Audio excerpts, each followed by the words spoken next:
السلام علیکم ورحمۃ اللہ وبرکاتہ۔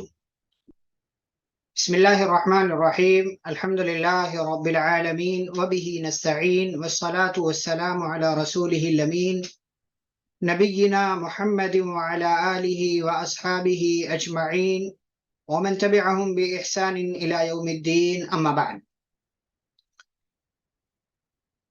ہماری آج کی اس مجلس میں ایک تیسرے امام اور محدث امام شافعی رحمہ اللہ کا ہم تذکرہ کریں گے۔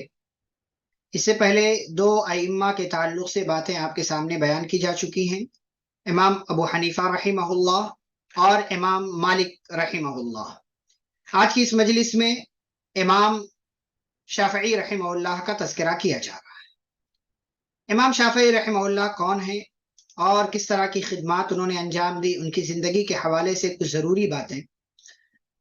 اس سے پہلے جیسا کہ بیان کیا گیا تھا کہ امام ابو حنیفہ رحمہ اللہ ان تمام لوگوں میں سب سے پہلے پیدا ہوئے 80 ہجری میں، امام شافعی رحمہ اللہ امام مالک رحمہ اللہ 93 ہجری میں، اور امام شافعی رحمہ اللہ اس سال پیدا ہوئے جس سال امام ابو حنیفہ رحمہ اللہ کا انتقال ہوا۔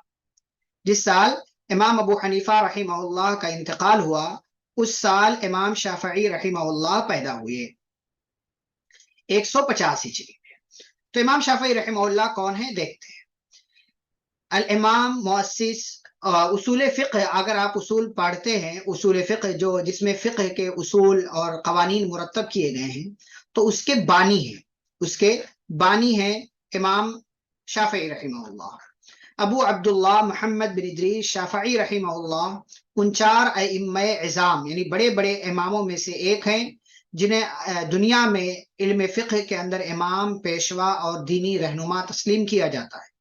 ان سے قبل اصحاب رائے یعنی رائے کے حساب سے فیصلہ دینے والے، جیسا کہ میں نے کہا تھا امام ابو حنیفہ رحمہ اللہ، اور اصحاب الحدیث، حدیث کے مطابق فیصلہ کرنے والے یعنی محدثین جیسے امام مالک رحمہ اللہ، دو طرح کے مکتبہ فکر پروان چڑھ رہے تھے کہ امام شافعی رحمہ اللہ نے ان کے قریب ایک تیسرا مسلک پیش کیا، ایک تیسرا راستہ انہوں نے پیش کیا، اور وہ تیسرا راستہ کیا تھا کہ جس کی بنیاد فقہ کے اصول و قواعد پر رکھی گئی، اور انہوں نے پورے قوانین بیان کیے، پورے قوانین انہوں نے مرتب کیے۔ امام شافعی رحمہ اللہ کہاں پیدا ہوئے، کب پیدا ہوئے؟ ابن عبد الحکم کا بیان ہے کہ امام شافعی رحمہ اللہ غزہ کے علاقے میں مشہور مقام اسقلان میں رجب 150 ہجری میں پیدا ہوئی۔ یہ غزہ وہی علاقہ ہے جہاں آج کل اسرائیل کی طرف سے جہاں حملے ہو رہے ہیں، فلسطین کا علاقہ، اسی علاقے میں غزہ کے علاقے میں امام شافعی رحمہ اللہ رجب 150 ہجری میں پیدا ہوئے۔ امام شافعی رحمہ اللہ کی پیدائش سے پہلے ہی ان کے والد محترم جوانی میں ہی وفات پا چکے تھے، یعنی امام شافعی رحمہ اللہ ابھی دنیا میں آئے ہی نہیں تھے، اور اس سے پہلے ہی ان کے والد کا، جن کا نام تھا ادریس، ان کا انتقال ہو چکا تھا۔ اب امام شافعی رحمہ اللہ کا نام کیا ہے، نسب کیا ہے، خاندان کیا ہے؟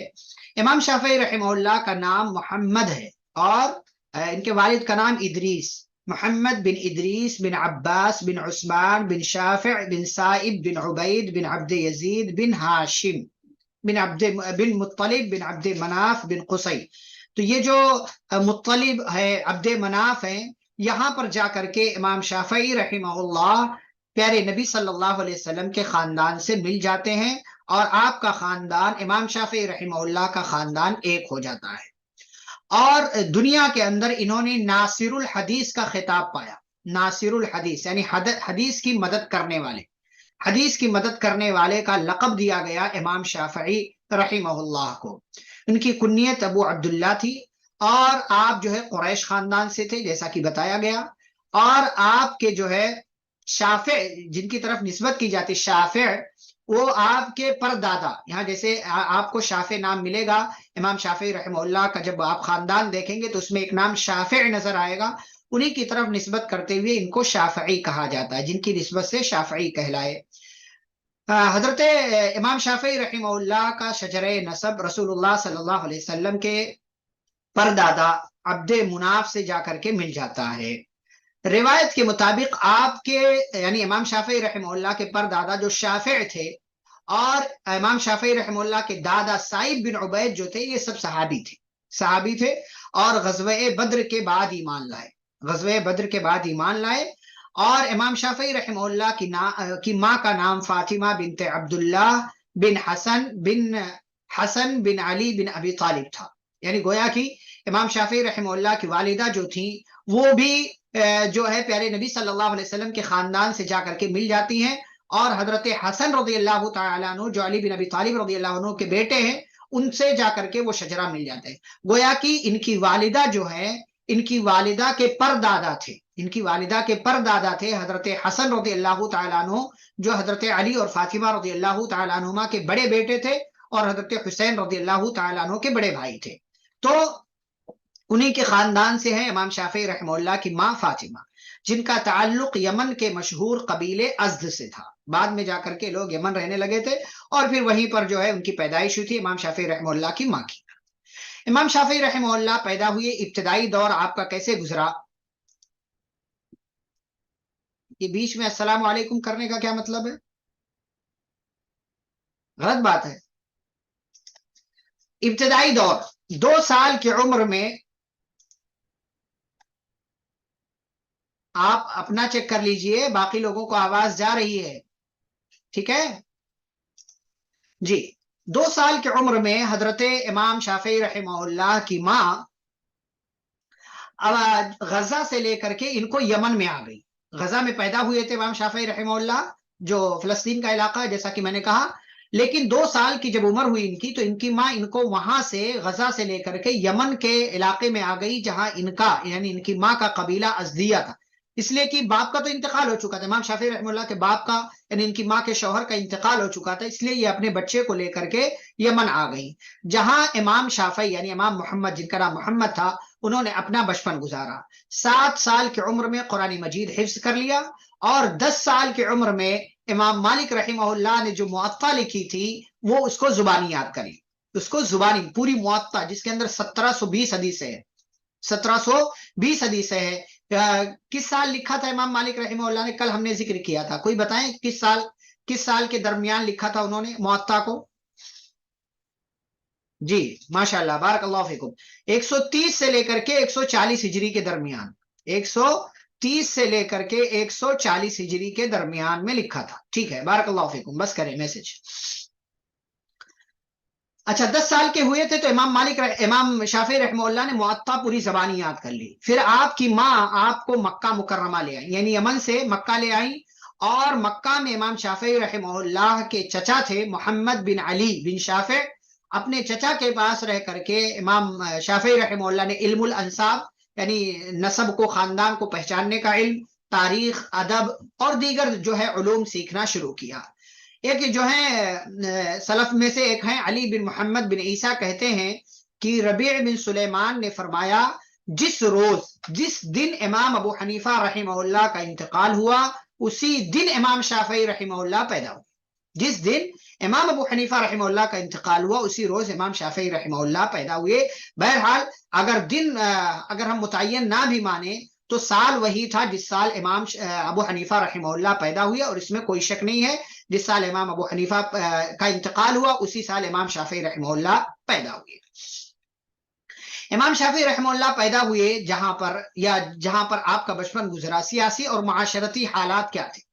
امام شافعی رحمہ اللہ جب پیدا ہوئے تو عباسی دور شروع ہو چکا تھا, جیسا کہ میں نے کہا 131 ہجری سے عباسی دور شروع ہوا اور 41 ہجری سے 130 ہجری تک اموی دور ہے, بنو امیہ کا دور ہے. امام شافعی رحمہ اللہ عباسی دور خلافت میں پیدا ہوئے. اس وقت عباسی دور حکومت اپنے عروج پر تھا اور ترقی کر رہا تھا. بہت سی خرافات کے باوجود عباسی دور میں علم کا جو ہے وہ بول بالا تھا. البتہ آپ دیکھیں 158 ہجری سے لے کر کے 218 ہجری تک یعنی کہہ لیجئے کہ تقریباً 60 سال یہ وہ دور ہے کہ جس دور میں بادشاہ کے قریب یا حکومت کے بادشاہت کے قریب جو بھی علماء تھے وہ تقریباً معتزلہ فرقے سے تعلق رکھتے, جو کہ ایک گمراہ فرقہ جن کے بہت سارے عقائد جن کے بہت سارے مسائل جو ہے قرآن و حدیث سے ٹکراتے ہیں تو تمام علماء جو تھے قریب قریب وہ سب کے سب معتزلی تھے. لیکن ہارون رشید کا جب دور آیا 218 ہجری سے 227 ہجری میں تو صورتحال مختلف رہی. ہارون رشید کے دور میں علماء اور فقہا کو غیر معمولی اقتدار حاصل رہا، انہیں عزت دی جاتی تھی، اور جو ہے علماء اور فقہا کی باتوں کو ہارون رشید غور سے سنتا تھا. لیکن مامون کا جب دور آیا، مامون کے دور میں مسئلے خلق قرآن یعنی قرآن مخلوق ہے، یہ مسئلہ یہ فتنہ اٹھا تو صورتحال پھر سے بگڑ گئی. سیاسی طور پر عباسی، یہ تو بات ہوئی دور کی، سیاسی طور پر عباسی خلفاء علویوں کو اپنا دشمن ہی سمجھتے رہے. چنانچہ جیسے ہی کہیں علوی تحریک نے سر اٹھایا، عباسی کیل کاٹے سے لیس ہو کر کے، وہ خیر وہ تاریخی باتیں ہیں، جھگڑے کی باتیں، اس میں ہم نہیں جا رہے ہیں. امام شافعی رحمہ اللہ کے حوالے سے امام رازی رحمہ اللہ کہتے ہیں، جو یہاں پر لکھا ہوا ہے، یہاں پر بیان ہے کہ امام شافعی رحمہ اللہ اس فن میں، امام شافعی رحمہ اللہ اس فن میں، کس فن میں؟ لغت جو ڈکشنری کا فن ہے، امام شافعی رحمہ اللہ اس فن میں سرتاج ائمہ ہیں، تمام اماموں کے سردار ہیں. اور یہ اس طرح تواتر سے، یعنی یہ اس طرح جو ہے لوگوں سے، مطلب یہ اتنی مشہور بات ہے کہ جس طرح حاتم کی سخاوت اور علی رضی اللہ عنہ کی بہادری ہے، یعنی جیسے حاتم کی سخاوت میں فیاضی میں دل کھول کر خرچ کرتا تھا حاتم تائی، اور علی رضی اللہ عنہ بڑے بہادر تھے، جیسے اس بات میں کوئی شک نہیں ہے، ایسے امام شافعی رحمہ اللہ لغت میں امام ہیں، بلکہ اماموں کے سردار ہیں، اس بات میں بھی کوئی شک نہیں ہے. اسی طرح امام شافعی رحمہ اللہ علم و ادب اور لغت اور نحو میں، جو گرامر ہے عربی زبان کا، اس میں ممتاز ترین فرد تھے امام شافعی رحمہ اللہ. اچھا، ایک بات یہاں پر، امام مالک رحمہ اللہ یہ استاد ہیں امام شافعی رحمہ، اساتذہ کی بات شروع ہو رہی ہے تو پہلے ہی میں ذکر کر دوں، امام مالک رحمہ اللہ استاد ہیں امام شافعی کے. امام شافعی استاد ہیں امام احمد بن حنبل کے، جن کا تذکرہ ان کے بعد کیا جائے گا. امام احمد بن حنبل رحمہ اللہ استاد ہیں امام بخاری کے، جن کا تذکرہ ان کے بعد کیا جائے گا. امام بخاری رحمہ اللہ استاد ہیں امام مسلم رحمہ اللہ. تو یہ استاد اور شاگرد کی اتنی بہترین چین، امام مالک، ان کے شاگرد امام شافعی، ان کے شاگرد امام احمد، ان کے شاگرد امام بخاری، ان کے شاگرد امام مسلم. یہ پورا استاد شاگرد کی یہ 5 لوگوں کی ٹیم، یہ 5 لوگوں کی جماعت نے حدیث میں اتنا بڑا کام کیا ہے کہ آپ دیکھیں کہ اتنا بڑا کام اور 5 لوگوں کی جماعت آپ ملائیں تو کسی اور نے نہیں کیا، کسی اور نے نہیں کیا. تو امام شافعی رحمہ اللہ بھی انہی میں سے ایک ہے.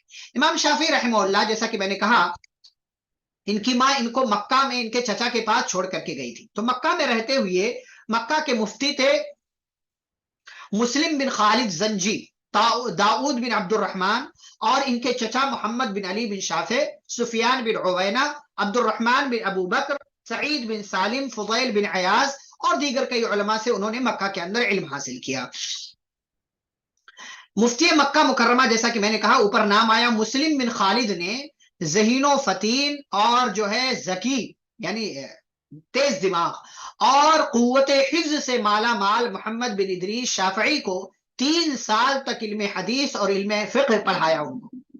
اس کے بعد 13 سال کی عمر میں امام شافعی اپنے استاذ کا خط لے کر کے مدینہ گئے، کس کے پاس؟ امام مالک رحمہ اللہ کے پاس.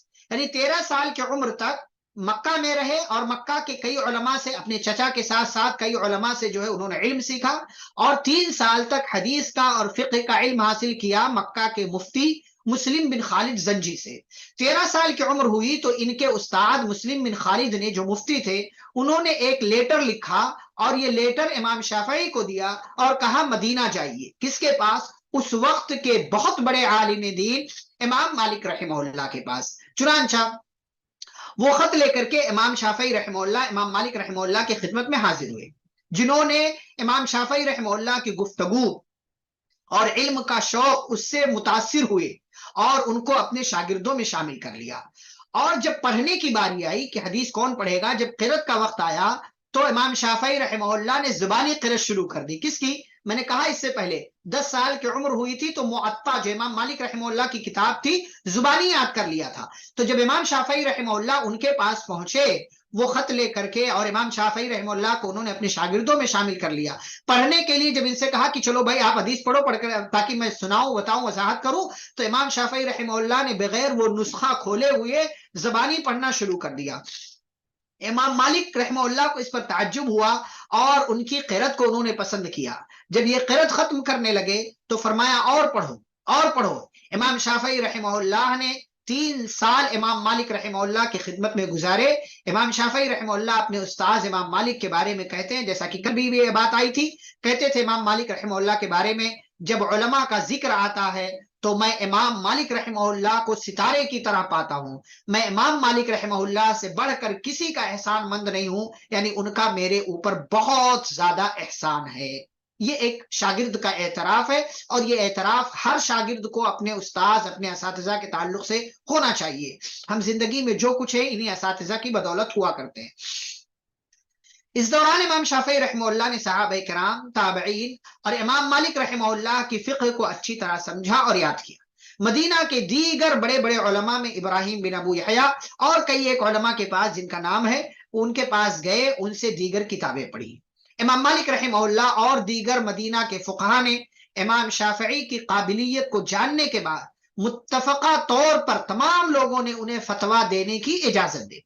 یہ تمام علماء اجازت دے رہے ہیں. اور آج کے دور کا انسان ایک جو ہے چینل بنا لیتا، آسک فلاں آسک فلاں آسک فلاں، مطلب فلاں سے سوال کیجئے، فلاں سے سوال کیجئے، فلاں سے سوال، یعنی کسی نے ان کے بارے میں نہیں کہا، ایک عالم نے بھی نہیں کہا ہے کہ ان سے آپ سوال پوچھ سکتے ہیں، اور وہ جو ہے اپنا جو ہے اسٹوڈیو بنا کر کے اور لے کر کے بیٹھ جاتا ہے کہ ہاں آئیے ہم سے سوال پوچھیے، مفتی بنا بیٹھا ہے. امام شافعی رحمہ اللہ کو لوگوں نے اجازت دی، پھر اس کے بعد انہوں نے جو ہے علم حدیث کی اور دیگر کام کرنا انہوں نے شروع کیا. امام شافعی رحمہ اللہ امام مالک کی وفات تک مدینہ منورہ میں رہے. اور امام مالک کی وفات کب ہوئی؟ کل میں نے ذکر کیا تھا. کون سے سال ہوئی امام مالک رحمہ اللہ کی وفات؟ 179. جی 179 میں انتقال ہوا. ٹھیک ہے، بہتر ہے، بارک اللہ فیکم. بس کریں. امام شافعی رحمہ اللہ امام مالک کے انتقال تک، یعنی گویا کہ امام شافعی رحمہ اللہ، امام مالک رحمہ اللہ کا جب انتقال ہوا تو امام شافعی رحمہ اللہ کی عمر 29 تھی، یعنی 29 سال. 13 سال کی عمر میں گئے تھے، 13 سال کی عمر میں مدینہ گئے تھے، اور 29 سال کی عمر تک وہیں رہے. یعنی گویا کہ 3 سال تک تو خاص شاگرد رہے، اس کے علاوہ جو استفادہ کیا وہ الگ ہے. تو امام مالک رحمہ اللہ کی وفات تک مدینہ میں رہے. پھر مکہ آ کر کے سفیان بن عوینہ اور دیگر علماء حدیث و فقہ سے علم حاصل کیا، اور بیت اللہ میں حدیث کا درس دیا، یعنی خانہ کعبہ میں، مسجد حرام میں جو ہے حدیث کا درس دیا. اس کے بعد پھر یمن تشریف لے گئے، اور وہاں پر مزید علم جو ہے حاصل کیا مطرف بن مازن، ہشام بن یوسف قاضی وغیرہ سے. اور قبیلے حذیل قبیلہ کا وہاں رہ کر کے لغت، شاعری، تاریخ، انصاب، نوح، علم فراست اور تیر اندازی جیسے علوم و فنون سیکھ کر ان میں کمال حاصل کیا. تو یہ امام شافعی اتنے سارے زبان کے ماہر تھے، حدیث، فقہ، لغت، شاعری، تاریخ، خاندانوں کا علم، نوح، علم فراست، اور جو ہے یعنی گھڑ سواری، تیر اندازی، یہ سب امام شافعی رحمہ اللہ کو آتا تھا. امام شافعی رحمہ اللہ ان سب میں ماہر تھے. 195 ہجری جب آیا تو اس سال بغداد تشریف لے گئے اور 2 سال وہاں قیام کیا. 195 ہجری میں گویا کہ اس سال ان کی عمر 45 ہو گئی، تو 45 سال کی عمر میں بغداد گئے، 2 سال وہاں قیام کیا، پھر مکہ آ گئے، واپس مکہ آ گئے. 198 میں پھر بغداد تشریف لے گئے، اور چند ماہ، تھوڑے دن بغداد میں رہے. پھر 199 میں مصر چلے گئے، اور پھر وہیں اپنے انتقال تک وہیں مصر میں رہے. امام شافعی رحمہ اللہ کے شاگرد، امام محترم کے تلامذہ، یعنی شاگردوں کی صحیح تعداد کا تعین کرنا مشکل ہے. البتہ چند ممتاز شاگرد جو امام شافعی رحمہ اللہ کے ہیں کہ وہ کون سے ہیں کہ آپ اندازہ لگا سکتے ہیں ان سے کہ ہاں جی 198 میں بھی بغداد گئے، یہاں ہے نا 198 میں بغداد تشریف لے گئے. امام حافظ ابن حجر رحمہ اللہ کہتے ہیں کہ امام شافعی رحمہ اللہ کے سب سے نامور شاگرد مکہ کے رہنے والے حافظ حدیث امام عبداللہ الحمیدی تھے، جو امام بخاری رحمہ اللہ کے استاد ہیں. ایسے ہی امام شافعی رحمہ اللہ کے اور دیگر شاگردوں میں ابو حفص حرملہ بن یحییٰ المصری، سلیمان بن داؤد ہاشمی، ابو علی حسن بن محمد زعفرانی، ابو ابراہیم اسماعیل بن یحییٰ المزنی، اور امام احمد بن حنبل رحمہ اللہ جیسے وسیع علم رکھنے والے امام شافعی رحمہ اللہ کے شاگردوں میں سے ہیں. علم فراست بتایا نا، گھڑ سواری، فرس کا مطلب گھوڑا ہوتا ہے، اسی سے ہے. امام شافعی رحمہ اللہ کے بارے میں ان کے زمانے کے لوگوں نے کیا کہا ہے دیکھیں. امام احمد بن حنبل جو ان کے امام شافعی رحمہ اللہ کے شاگرد ہیں کہتے ہیں 30 سال سے، بلکہ بعض روایتوں میں 40 سال آتا ہے، 30 سال سے میری کوئی ایسی رات نہیں گزری ہے جس رات میں نے امام شافعی رحمہ اللہ کے لیے دعا نہ کی. ہم سوچے ہم نے اپنے کون سے استاذ کے لیے ان کا نام لے کر کے ہم نے دعا کیا ہے. امام احمد بن حنبل کہتے ہیں میں نے اپنے استاد کے لیے 30 سال سے کسی بھی رات ان کے لیے دعا کرنا میں نے مس نہیں کیا. 30 سال، بعض روایتوں میں 40 سال آتا ہے، 40 سال. آپ اندازہ لگائیں کتنی محبت ہوتی تھی اساتذہ سے. ایک اور ہے امام زعفرانی جو امام شافعی کے شاگرد ہیں، کہتے ہیں جس طرح علماء یہود میں، یہودیوں کے جو علماء تھے نبی صلی اللہ علیہ وسلم کے زمانے میں، ان میں عبداللہ بن سلام سب سے الگ تھے، ان کا علم کسی اور لیول کا تھا، اور پھر وہ مسلمان بھی ہو گئے، صحابی بھی ہو گئے. اسی طرح اسلام یعنی اس زمانے کے علماء میں امام شافعی رحمہ اللہ ممتاز ہیں. ابو داؤد کہتے ہیں میں نے امام احمد بن حنبل کو امام شافعی سے زیادہ کسی اور شخص کی طرف مائل ہوتے ہوئے نہیں دیکھا. ابو عبید قاسم بن سلام کہتے ہیں کہ اگر کوئی شخص یہ کہے کہ میں نے علم و فضل میں امام شافعی سے زیادہ کسی شخص کو دیکھا ہے تو وہ اپنی بات میں جھوٹا ہے. ابراہیم بن محمد الشافعی کہتے ہیں میں نے امام شافعی سے بڑھ کر کسی کو اچھے طریقے سے نماز پڑھتے ہوئے نہیں دیکھا. اس کی وجہ یہ ہے کہ انہوں نے نماز کا طریقہ مسلم بن خالد سے سیکھا، مسلم بن خالد نے ابن جریج سے، ابن جریج نے عطا سے، اور عطا نے ابن زبیر سے، اور ابن زبیر نے ابو بکر صدیق رضی اللہ عنہ سے، اور ابو بکر صدیق رضی اللہ عنہ نے رسول اللہ صلی اللہ علیہ وسلم سے علم سیکھا تھا. امام حمیدی رحمہ اللہ فرماتے ہیں کہ ایک مرتبہ میں امام شافعی کے ساتھ مکہ کے باہر وادی بطحا میں آیا، وہاں ہمیں ایک شخص ملا. میں نے امام شافعی رحمہ اللہ سے کہا کہ اپنی سمجھ سے یہ بتا. اچھا، فراست کا مطلب ایک یہ بھی ہوتا ہے کہ جو ہے نفسیات وغیرہ کا، یعنی مطلب سائیکولوجی، جس کو آپ سائیکولوجیکل چیزیں جو ہوتی ہے نا، جس سے آپ اندازہ لگا لیتے کہ فلاں کے ذہن میں کیا چل رہا ہے کیا نہیں چل رہا ہے. اور ایک فراست اس میں گھڑ سواری کے معنی میں بھی آتا ہے. تو کہا کہ اپنی فراست سے، ذہن و دماغ سے بتائیے کہ اس شخص کا ذریعہ معاش یعنی اس کا انکم سورس آف انکم کیا ہو سکتا ہے اس کا. تو امام شافعی رحمہ اللہ نے اس بندے کو دیکھا اور کہا یہ شخص بڑھئی یا درزی معلوم ہوتا ہے، یہ شخص بڑھئی یعنی کارپینٹر یا درزی یعنی ٹیلر معلوم ہوتا ہے. حمیدی کہتے ہیں میں نے واپس جا کر اس شخص سے پوچھا کیا کرتے ہو؟ اس نے کہا پہلے بڑھئی تھا، پہلے کارپینٹر تھا، لیکن آج کل درزی کا کام کرتا ہوں، آج کل ٹیلر ہوں. اس واقعے سے امام رحمہ اللہ کا جو ذہن دماغ جو ہے مطلب کس طرح لوگوں کی نفسیات، لوگوں کو دیکھ کر کے آبزرویشن کی کرنے کی صلاحیت کتنی زیادہ تھی امام شافعی رحمہ اللہ کے پاس. تو ایسے ہی اور بھی بہت سارے واقعات ہیں، بہت سارے لوگوں نے کہا ہے. اچھا، اس کے بعد دیکھتے ہیں. اچھا، اس میں میں ایک بات ذکر کروں، امام احمد بن حنبل رحمہ اللہ کی بات آئی ہے تو اسی بات میں میں ایک بات ذکر کر دوں. امام احمد بن حنبل رحمہ اللہ نے کے گھر ایک مرتبہ امام شافعی رحمہ اللہ کے. امام شافعی رحمہ اللہ بہت بڑے عالم تھے، امام احمد بن حنبل رحمہ اللہ بھی بہت بڑے عالم تھے. امام احمد بن حنبل رحمہ اللہ اپنی فیملی کے درمیان امام شافعی کا بہت تذکرہ کرتے تھے، بہت تذکرہ کرتے تھے. بھائی کتنی مرتبہ بڑھئی کا مطلب کارپینٹر، اتنا نہیں سمجھیں گے آپ لوگ. تو امام شافعی رحمہ اللہ کی دعوت تھی امام احمد بن حنبل رحمہ اللہ، اور امام احمد بن حنبل رحمہ اللہ بہت تذکرہ کرتے تھے اپنے گھر میں امام شافعی کا. اور 30 سال سے، جیسا کہ ابھی بتایا گیا آپ کو، 30 سال سے ہر رات دعا کرتے رہے تھے. تو ایک مرتبہ امام شافعی رحمہ اللہ آئے اور گھر دعوت تھی امام احمد بن حنبل کے. اب کھانا آیا، خوب ڈٹ کر کھایا امام شافعی رحمہ اللہ نے، خوب کھایا کھانا. اور کھانے کے بعد اپنے جو مہمان کا روم تھا امام احمد بن حنبل رحمہ اللہ کے گھر میں، وہاں چلے گئے. رات بھر اٹھے نہیں، اور پانی کا لوٹا باہر رکھا ہوا تھا، وہ ویسے کا ویسے رہا. فجر میں اٹھے اور لوگوں کے ساتھ بنا وضو کیے نماز پڑھنے لگے. اب 3 عجیب و غریب چیزیں ہوئی. ایک تو بھائی اللہ والے جو ہوتے ہیں، نبی صلی اللہ علیہ وسلم کی حدیث ہے کہ پیٹ بھر کر کے مت کھاؤ، پیٹ کے 3 حصے کرو، آدھ کے ایک حصہ کھانا، ایک حصہ پانی، اور ایک حصہ جو ہے ہوا کے لیے رکھو، خالی رکھو اس کو. تو امام شافعی رحمہ اللہ نے ڈٹ کر کھایا. یعنی ایک مطلب عجیب چیز یہ. دوسری عجیب چیز یہ، پوری رات اپنے کمرے میں رہے، تہجد کے لیے نہیں اٹھے، جبکہ محدثین کا طریقہ کیا تھا، تہجد کا اہتمام کرتے تھے. تیسری عجیب بات یہ ہوئی کہ فجر کی نماز سب کے ساتھ پڑھا، لیکن بنا وضو کے، یعنی وضو کیا ہی نہیں، پانی وہیں کا وہیں رہا. تو امام احمد بن حنبل رحمہ اللہ کی بیٹی تھی، تو امام احمد بن حنبل رحمہ اللہ سے کہنے لگی ابو جان یہ وہی امام شافعی ہے جن کا تذکرہ آپ بہت زیادہ ہمارے درمیان کرتے ہیں؟ تو امام احمد بن حنبل رحمہ اللہ ہاں کیوں کیا ہوا؟ کہا ابو جان ان کے اندر مجھے بڑی عجیب و غریب چیزیں دکھی. کہا کیا؟ کہا کہ انہوں نے رات کو کھانا کھایا تو ڈٹ کر کھایا, رات بھر سوتے رہے اور صبح بنا وضو کیے ہمارے ساتھ نماز پڑھ لیا. تو امام احمد بن حنبل رحمہ اللہ نے کچھ نہیں کہا, اپنے استاد امام شافعی رحمہ اللہ کے پاس گئے اور ان کے سامنے یہ بات رکھی. کہا دیکھو ایسی بات ہو رہی ہے. امام شافعی رحمہ اللہ سے سوال کیا تو امام شافعی رحمہ اللہ نے تینوں کے جوابات دیے.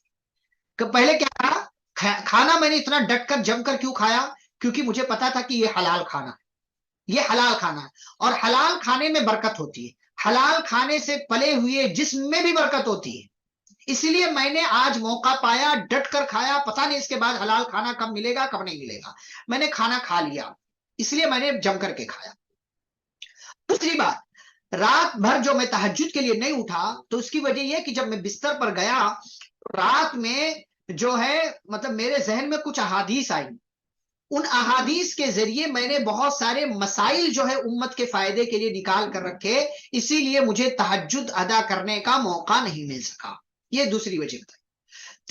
تیسری بات کی وجہ کا ہے جو میں فجر کی نماز میں آپ لوگوں کے ساتھ شامل ہو گیا بنا وضو کیے, تو یہ کہ جب میں رات بھر سویا ہی نہیں اور مجھے پتا ہے کہ میرا وضو بھی نہیں ٹوٹا تو اس لیے مجھے نیا وضو کرنے کی ضرورت نہیں تھی اور پھر میں نے اسی وضو سے جو ہے آ کر کے آپ لوگوں کے ساتھ نماز ادا کر دیا. یہ امام شافعی رحمہ اللہ جن کا یہ عجیب و غریب واقعہ ہے جو امام احمد بن حنبل رحمہ اللہ کے گھر پر پیش آیا. امام شافعی آگے بڑھتے ہیں. امام شافعی رحمہ اللہ کا عقیدہ کیا ہے؟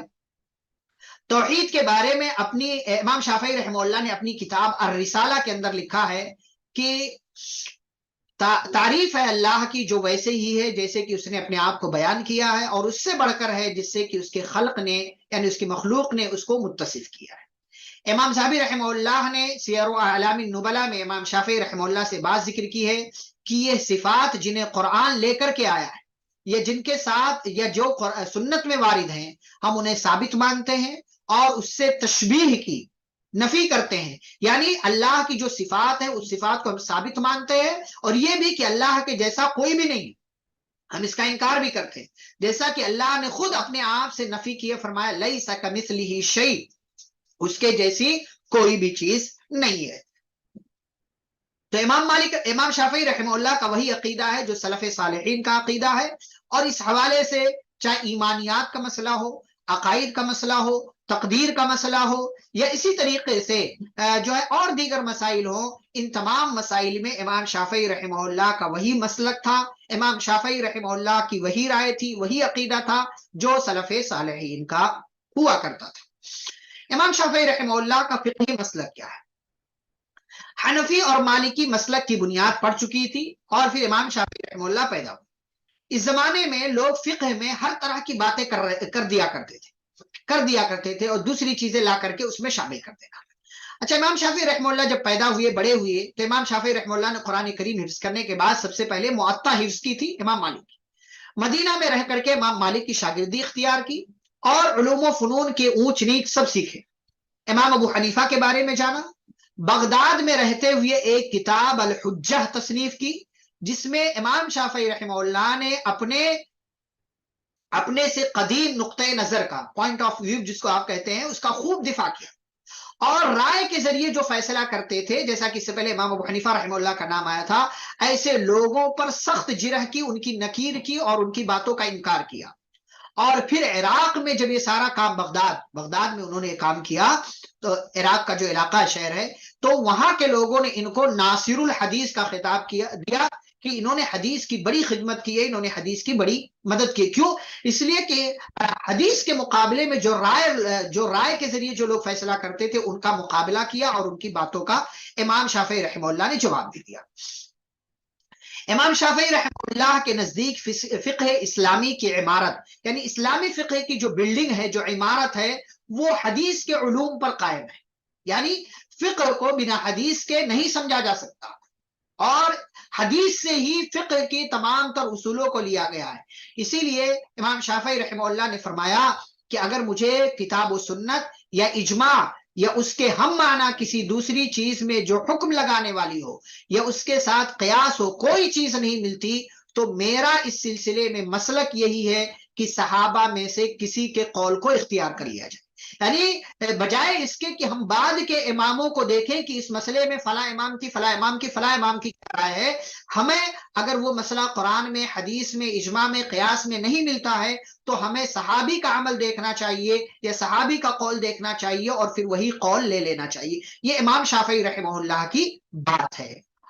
اس طریقے سے امام شافعی رحمہ اللہ وہ پہلے انسان ہیں جنہوں نے فقہ کی عمارت یا فقہ کی جو بلڈنگ یا فقہ کے جو اصول ہیں اس کی بنیاد کس پر رکھی؟ قرآن و حدیث کی مضبوط بنیادوں کے ساتھ جو ہے امام شافعی رحمہ اللہ نے فقہ کی بلڈنگ کو تیار کیا، فقہ کی، اور اپنے استاد عبد الرحمن بن مہدی کے کہنے پر ایک کتاب لکھی انہوں نے، الرسالہ نامی ایک کتاب لکھی جو اصول فقہ اور اصول حدیث کی اولین یعنی سب سے پہلی نفیس یعنی قیمتی اور اساسی یعنی بنیادی چیز، بنیادی کوشش قرار پائی۔ اس لیے آپ اصول فقہ، اصول حدیث کی کوئی بھی کتاب اٹھا لیں اس میں الرسالہ کا تذکرہ ضرور مل جائے گا۔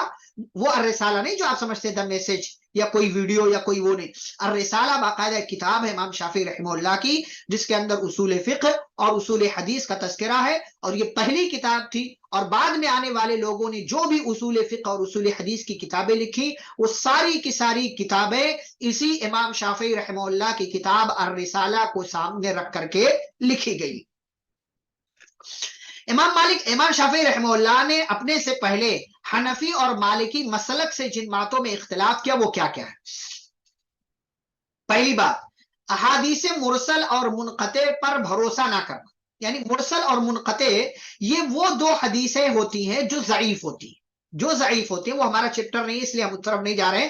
مرسل اور منقطع یہ حدیثیں ضعیف ہوتی ہیں، بیچ میں مرسل کہتے ہیں بیچ میں صحابی کو نکال دیا جائے، یعنی بنا صحابی کے ڈائریکٹ نبی صلی اللہ علیہ وسلم سے تابعی روایت کرے۔ منقطع کہتے ہیں بیچ میں سے کوئی غائب ہو، تو ان دونوں حدیثوں پر جو ہے بھروسہ نہیں کرتے تھے، تکیہ نہیں کرتے تھے، ٹیک نہیں لگا، یعنی امام ابو حنیفہ رحمہ اللہ حدیث کیسی بھی ہو مسئلہ نکال لو چاہے جیسی حدیث ہو۔ امام مالک رحمہ اللہ نے بھی بہت زیادہ، کیونکہ اس زمانے میں حدیثیں اتنی زیادہ جمع نہیں ہو سکی تھی اس لیے بہت زیادہ اس کا وہ خیال نہیں کر سکے، بہت حدیث کی خدمت کی لیکن احادیث چونکہ ایک جگہ بہت زیادہ جمع نہیں تھی اس لیے وہ خیال نہیں کر سکے۔ لیکن امام شافعی رحمہ اللہ نے مرسل اور منقطع حدیثوں پر بھروسہ نہیں کیا اور ان سے دور رہے۔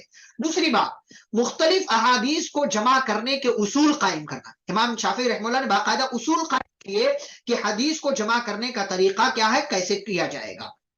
تیسری بات، صحیح احادیث کو ترک کرنے سے گریز کرنا۔ بعض دفعہ کیا ہوتا ہے جیسے امام ابو حنیفہ رحمہ اللہ کے تعلق صحیح حدیث ہے لیکن چونکہ رائے کے خلاف ہے یا رائے سے الگ ہے اس لیے اس کو چھوڑ دیں، تو امام شافعی رحمہ اللہ نے صحیح احادیث اگر مل گئی تو اس کو چھوڑا نہیں، اس کو الگ نہیں کیا۔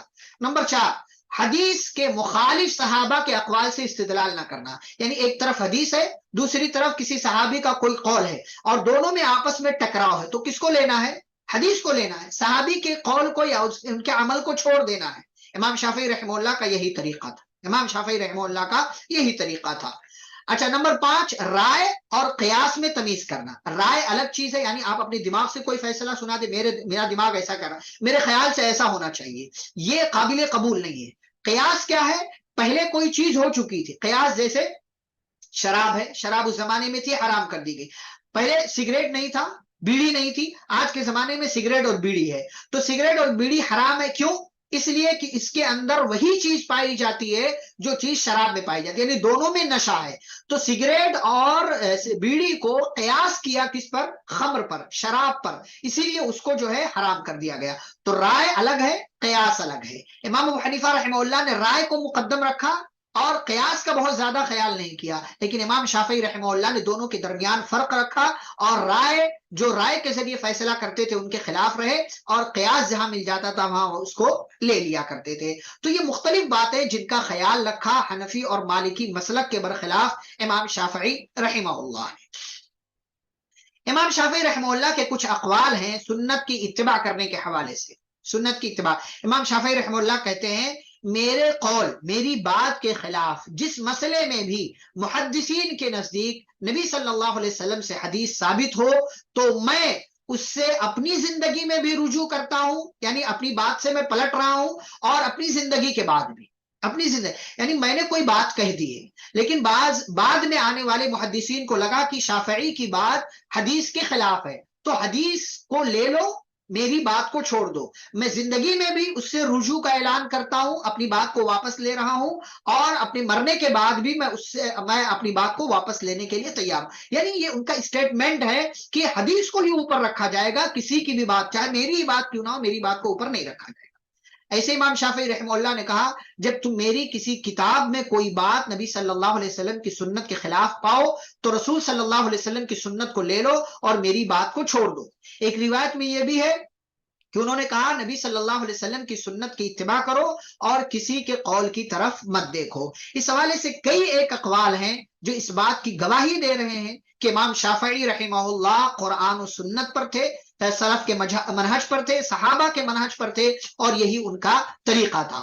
ہاں بعض دفعہ جو ہے کسی مسئلے کے تعلق سے ان سے کوئی غلطی ہو گئی تو انہوں نے پہلے سے یہ رجوع کا اعلان کر دیا ہے کہ اگر حدیث کے خلاف میری بات ہے تو میری بات کو قبول نہ کرنا، میری بات کو قبول نہ کرنا۔ اچھا اب جب بات آئی ہے حنفی مالکی شافعی کی تو کچھ لوگ مقلد ہو جاتے ہیں۔ مقلد نہیں بننا بھائی، ہم جیسے ایک مسئلہ میں بتاؤں آپ کو، استعمال کے لیے جو سونا لیتی ہیں عورتیں، اس میں زکوٰۃ ہے کہ نہیں ہے؟ محدثین کا اب دیکھیں ائمہ کا اس میں اختلاف ہے۔ امام احمد کہتے ہیں، جن کا تذکرہ کل مطلب اگلی کلاس میں ہم کریں گے، امام احمد رحمہ اللہ کہتے ہیں کہ نہیں ہے، امام شافعی رحمہ اللہ کہتے ہیں نہیں ہے، امام مالک رحمہ اللہ کہتے ہیں کہ نہیں ہے، لیکن امام ابو حنیفہ رحمہ اللہ کہتے ہیں کہ نہیں ہے۔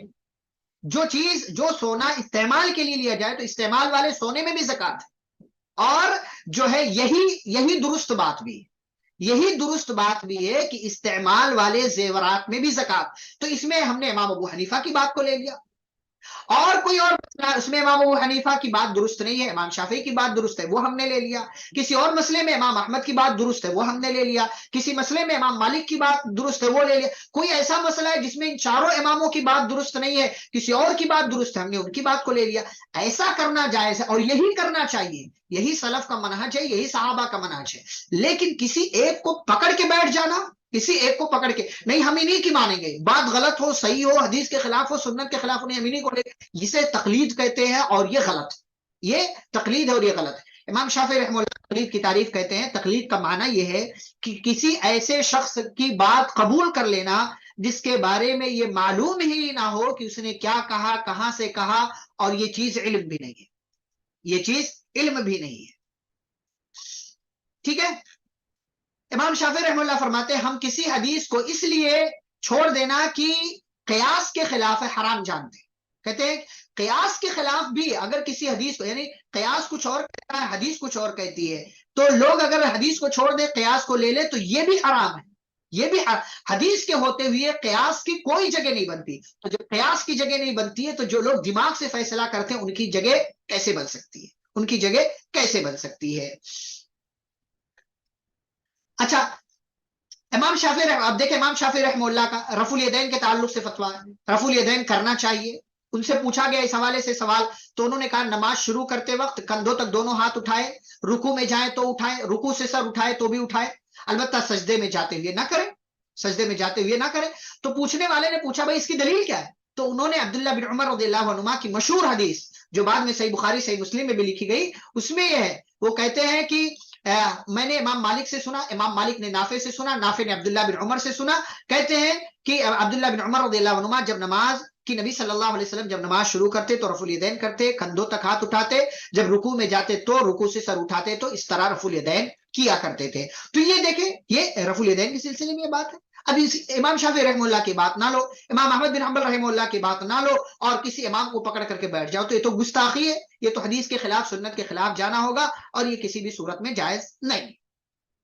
امام شافعی رحمہ اللہ نے کتابیں لکھی، کون کون سی کتابیں لکھی؟ الرسالہ کی بات آئی، الرسالہ اصول فقہ میں سب سے پہلی کتاب ہے، اس کے حوالے سے بات بیان کی گئی۔ دوسری کتاب ہے السبق والرمی، امام شافعی رحمہ اللہ کو السبق والرمی، امام شافعی رحمہ اللہ حدیث تفسیر فقہ و ادب اور عربی کی جملہ خصوصیات کے ساتھ شہ سواری یعنی گھوڑ سواری جیسا کہ میں نے اس سے پہلے کہا، اور تیر اندازی میں بھی زبردست مہارت حاصل، 10 میں سے ایک تیر بھی نشانے سے خطا نہ ہوتا، یعنی ہر تیر نشانے پر بیٹھتا تھا، اور اس باقاعدہ اس فن پر کتاب لکھی ہے یہ جو کتاب ہے نا السبق والرمی، یہ کتاب اسی تعلق سے ہے کہ کیسے گھڑ سواری کی جائے اور کیسے تیر اندازی کی جائے. باقاعدہ اس پر بھی کتاب لکھ دی امام شافعی رحمہ اللہ نے. ایسے کتاب الام ہے، یہ کتاب ہے الام ہے، امام شافعی رحمہ اللہ نے یہ کتاب بھی لکھی ہے. مسائل کو سمجھنے میں مدد ملتی ہے. الام اس کا نام ماں ہے، یعنی مطلب علمی انداز میں، مناظرے والے انداز میں ہے کہ اگر کوئی مسئلہ، یہ مسئلہ آپ کے سامنے آ گیا، کیسے آپ جو ہے کیسے اس مسئلے کی وضاحت کریں گے، اس مسئلے کو کیسے آپ سمجھیں گے، اس تعلق سے یہ کتاب ہے جس کا نام کتاب الام ہے. ایک چوتھی کتاب ہے جو حدیث کے تعلق سے مسند امام شافعی. مسند امام شافعی بہت زیادہ مشہور نہیں ہے، بہت زیادہ مشہور نہیں ہے، لیکن امام شافعی رحمہ اللہ نے حدیث کے اوپر بھی ایک کتاب لکھی جسے مسند شافعی کہا جاتا ہے. اور امام شافعی رحمہ اللہ کی فقہ بھی بعد میں جو ہے آگے بڑھی. انہوں نے تو کہا تھا حدیث لے لو، میری جو ہے میرے فتوے کو، میری بات کو چھوڑ دو اگر میری بات حدیث کے خلاف ہے. لیکن کچھ لوگوں نے امام شافعی رحمہ اللہ کی بھی جو ہے تقلید کرنا شروع کر دیا اور ان کو پکڑ کر کے بیٹھ گئے، اور بعد میں جو ہے ان کا مسلک بھی شروع ہو گیا، جو آج کے زمانے میں جو ہے 4 بڑے مسالک میں سے ایک مسلک ہے، جو کہ سراسر غلط ہے. یہ جو ہے طریقہ نہیں ہے. صحابہ جو ہے کس مسلک پر تھے؟ نبی صلی اللہ علیہ وسلم کے طریقے پر تھے. یعنی جو نبی صلی اللہ علیہ وسلم کا طریقہ تھا، صحابہ اس کے بعد بھی جو ہے تابعین تھے، اس صحابہ کے ساتھ رہے، صحابہ کے منہج پر رہے، تو اسی کو پکڑنے میں خیر ہے، اسی کو پکڑنے میں بھلائی ہے. امام شافعی رحمہ اللہ دیکھیں، امام شافعی پوری زندگی ملت اسلامیہ کی خدمت کی. 54 سال 54 سال کی عمر میں رجب کے مہینے میں ہی 204 ہجری کی آخری تاریخ کو، یعنی رجب کی آخری تاریخ کو 204 ہجری میں جمعہ کی رات اپنے خالق حقیقی سے جا ملے. انا للہ و انا الیہ. یعنی گویا کہ آپ کہہ لیں کہ چاروں ائمہ میں سب سے کم عمر جو پائی وہ امام جو ہے امام شافعی رحمہ اللہ نے پائی، اور سب سے زیادہ امام مالک رحمہ اللہ نے، جیسا کہ کل بتایا گیا تھا 87. حافظ ابن حجر رحمہ اللہ لکھتے کہ امام شافعی رحمہ اللہ کو آخری عمر میں بواسیر کی شکایت ہو گئی، بواسیر کی شکایت ہو گئی تھی. ایک مشہور واقعہ، یعنی بیماری ہو گئی تھی. ایک مشہور واقعہ یہ بھی بیان کیا جاتا ہے کہ فتیان بن ابی السمح نے ایک مناظرے میں امام شافعی رحمہ اللہ سے واضح شکست ملی، چنانچہ اس نے یا اس کے حامیوں نے موقع پا کر رات کے اندھیرے میں امام شافعی رحمہ اللہ کے سر پر لوہے کا ایک ہتھوڑا دے مارا، جس سے امام شافعی رحمہ اللہ کا سر پھٹ گیا. طبیعت پہلے ہی کمزور تھی، اس تکلیف کی وجہ سے مزید کمزور ہو گئے. مزنی کہتے ہیں کہ امام شافعی رحمہ اللہ جب مرض الموت میں مبتلا تھے تو میں ان کی خدمت میں حاضر ہوا. میں نے پوچھا آپ کا کیا حال ہے؟ انہوں نے فرمایا دنیا سے کوچ، یعنی دنیا سے جانے اور احباب سے جدائی کا وقت ہے. موت کا پیالہ پیش ہونے والا ہے جس سے کوئی بھاگنے کا راستہ نہیں. اس کے بعد عمل کا نتیجہ نکلے گا، ان قریب اللہ کے دربار میں حاضری ہوگی. کون جانے میری روح جنت کی طرف روانہ ہوگی جس پر میں مبارکباد دوں، یا جہنم کی طرف جس پر میں اس سے تعزیت کروں. اور امام شافعی رحمہ اللہ بہت بڑے شاعر بھی تھے، بہت بڑے شاعر تھے، اور ان کے جو ہے قصیدے نونیہ، میمیہ اور بہت سارے عربی زبان میں اشعار ان کے معروف ہیں. اور پھر امام شافعی رحمہ اللہ رونے لگے یہ بات کہہ کر کے، اور بار بار یہ شعر پڑھتے رہے جس کا ترجمہ ہے کہ میرے گناہ بہت بڑے بڑے ہیں، لیکن اے اللہ میں تیری رحمت کی طرف نظر کرتا ہوں، تیری رحمت میرے گناہوں کی نسبت کہیں زیادہ ہے. ظاہر سی بات ہے اللہ کی رحمت کا کوئی حد و شمار نہیں، کوئی گنتی نہیں، اور بندے کے گناہ تو پھر بھی کم ہے. اللہ کہتے ہیں حدیث قدسی میں کہ اگر تم میرے پاس زمین کے برابر بھی گناہ لے آؤ، اس میں شرک نہ ہو، تو میں تمہیں زمین کے برابر مغفرت دے دوں گا. مغرب کی نماز سے فارغ ہونے کے بعد امام شافعی رحمہ اللہ لیٹے ہی تھے کہ آخری وقت نزع کی کیفیت شروع ہو گئی. دیر تک دعاؤں کا سلسلہ جاری رہا. بڑی ہمت کر کے عشاء کا وقت آیا تو عشاء کی نماز پڑھی. دعا سے فارغ ہو کر لیٹے ہی تھے کہ آپ کی روح قفص عنصری سے پرواز کر گئی. انا للہ و انا الیہ راجعون. اگلے روز، یعنی چونکہ جمعہ کی رات میں انتقال ہوا تھا، جمعرات اور جمعہ کے درمیان کی رات، تو اگلے روز یعنی جمعہ کے دن نماز جمعہ کے بعد آپ کی نماز جنازہ سب سے پہلے سیدہ نفیسہ بنت حسن بن علی رضی اللہ عنہما نے ادا کی. سیدہ نفیسہ بنت حسن بن علی رضی اللہ عنہما نے ادا کی. اور پھر ساری، یعنی جو امام شافعی رحمہ اللہ کی ماں کے خاندان سے ہی تھی، انہوں نے ادا کی.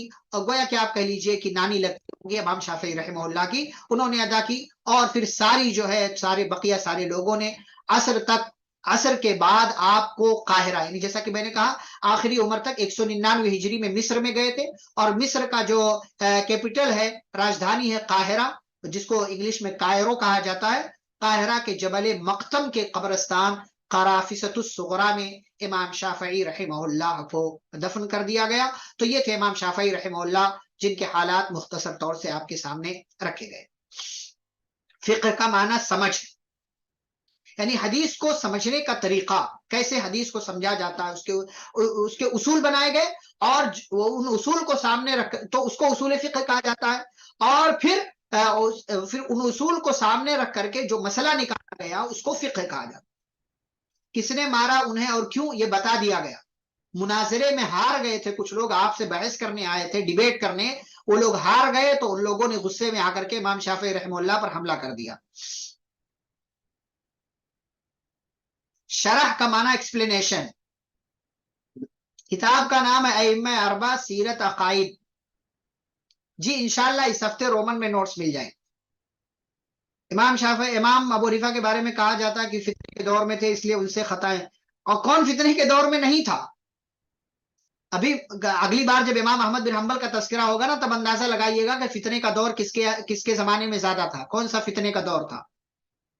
کیا امام شافعی رحمہ اللہ دعا میں وسیلہ کے قائل تھے؟ تو دعا میں تو وسیلہ لینا چاہیے نا، اللہ کے اچھے ناموں کا، اپنے نیک عمل کا، کسی زندہ نیک انسان کی دعا کا وسیلہ لے۔ وسیلہ تو ہم بھی جائز، تمام لوگ جائز مانتے ہیں، دعا میں وسیلہ لے سکتے ہیں، لیکن جو جائز وسیلے۔ امام شافعی رحمہ اللہ کی والدہ کا نام فاطمہ۔ کیا امام مالک اور امام ابو حنیفہ کی ملاقات ہوئی تھی؟ بعض لوگوں نے ذکر کیا ہے کہ امام ابو حنیفہ رحمہ اللہ ایک مرتبہ جب حج کے لیے گئے تھے اور پھر مدینہ گئے تھے تو اس موقع سے ملاقات ہوئی تھی، بعض لوگوں نے ذکر کیا ہے۔ جی نوٹس بھی لکھ کر کے، اردو مطلب میں ان شارٹ میں کر کے 2-3 پیج میں ہر امام کا لکھ کر کے انشاءاللہ میں شیئر کروں گا اسی ہفتے، یا اگلی کلاس سے پہلے انشاءاللہ میں شیئر کرنے کی کوشش کروں گا۔ دعا میں رسول اللہ صلی اللہ علیہ وسلم کا وسیلہ لینے کے قائل تھے؟ مجھے نہیں پتا کہ قائل تھے یا نہیں تھے، اگر تھے تو درست نہیں ہے، اگر تھے تو درست نہیں ہے۔ چلیں کلاس ختم کرتے ہیں، انشاءاللہ پھر سنیچر کو، سیٹرڈے کو آپ سب سے ملاقات ہوگی۔ سبحانک اللہم وبحمدک، اشہد ان لا الہ الا انت، استغفرک واتوب الیک۔ السلام علیکم ورحمۃ اللہ وبرکاتہ۔